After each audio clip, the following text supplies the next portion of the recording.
Well, just out in the background, we are literally on top of the world here at Diners Club head office in Johannesburg, and it's a great pleasure for me to meet with Ebrahim Matthews, the Managing Director of Diners Club South Africa. How's it, Ebrahim? How are you, Dave? Ebrahim, very interestingly, Diners Club has been involved in golf for quite a number of years now, and over the last couple of years, through the Pro-Am series, have done exceptionally well. This year, that series culminates with a wonderful final in Mauritius. How's the South African chances looking?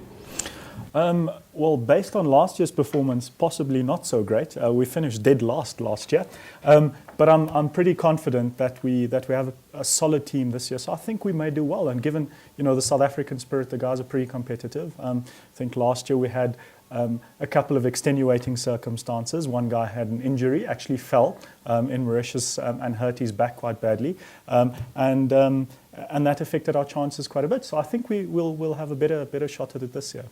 Golf is obviously a very global sport, and Diners Club have become very involved in the game of golf. Why is that?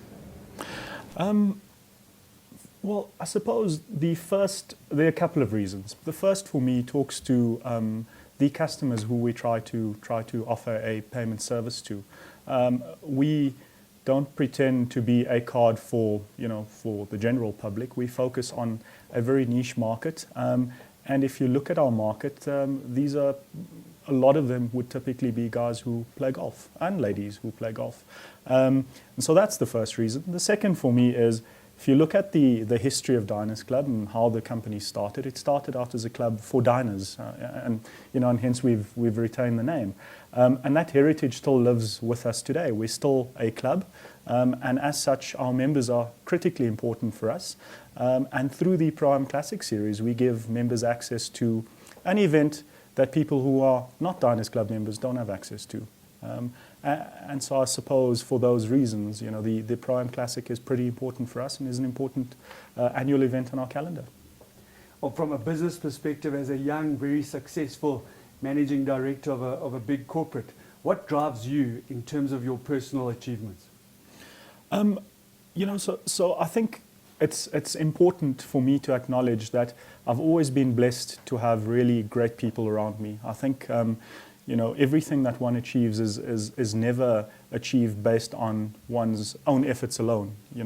I get support from a fantastic team at Diners Club South Africa in particular. So I suppose that answers part of the question. Is I have dynamic people around me, and that certainly helps me. And the environment in which one operates. I'm fortunate enough, again, to work in an environment where I've got a very supportive board, and Standard Bank, who owns the Diners Club business, is extremely supportive of Diners Club and the franchise in South Africa. So all of this, really drives me and supports the success I've achieved. And then most importantly for me is my family. I've got a wife and 3 beautiful young sons, and certainly, having 4 mouths to feed will drive anyone to succeed, I think.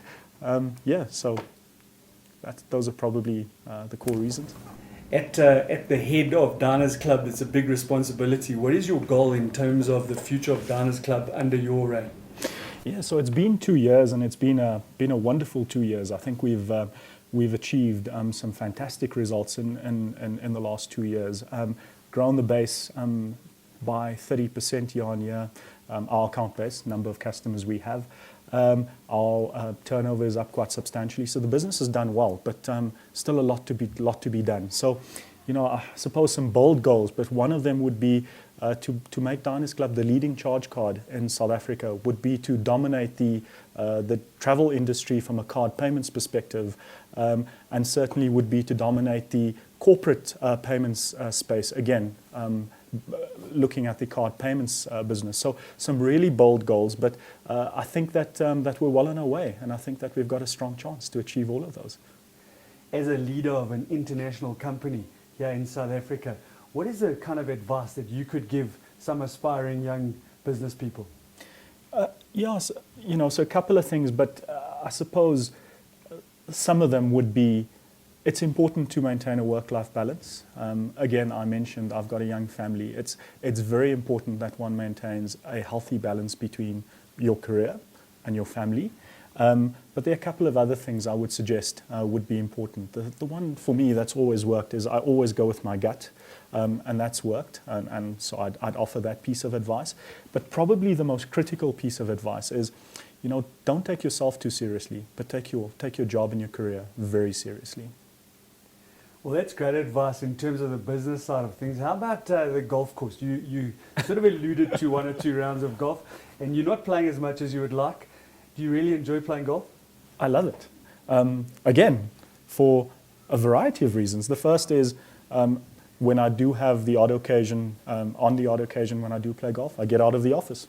And spending time out in the open with some friends playing a round of golf is absolutely awesome. And while my game is not necessarily the greatest, what I love about golf, and I know, this is something that people often talk about, but you hit one decent shot and it just makes your day. And for me, given how poor I play, just 1 or 2 good shots makes my day. But I absolutely love the game. I'd love to find more time to play, but with a young family, it makes it very tough. Dana is obviously closely associated with travel. So what is your favorite golfing destination? Yeah, a couple. So probably two sort of stick out for me. The one is I've played Moona Links in Australia. It's a links course, which again, given my golf, probably shouldn't be high on my list, but I had a pretty decent round. And then the other course, and I know it's not necessarily a destination course, but River Club also ranks highly on my list for one reason only. It's the first course where I broke 90. I've only done it twice in my life, and River Club was one of them, so quite enjoyed that. But Moona Links probably in Australia. And I had a wonderful experience in Nairobi. I played the Royal Nairobi, and that was a brilliant course. And again, had a decent round. Didn't manage to break 90, but I broke 100, which again, by my standards, is brilliant. So yeah, probably. It's a nice mix. I've enjoyed playing all over the world. Nairobi stuck out because it was surprising in how amazing the course was. Australia stuck out. The Moona Links was brilliant. And then the other would have been, I've played Mauritius, and I've played, where the Prime Classic culminates in a final in Mauritius at Anahita this year and at Latouz Rock. And those are both amazing courses. I had the pleasure of playing both. And that would also rate quite highly on my list. Ebrahim, thank you so much for your time. Great pleasure. Really, really appreciate it. Well, that just gives you a little insight into some of the corporate elements of this massive, massive company and the contribution that they make to golf that we all enjoy so much.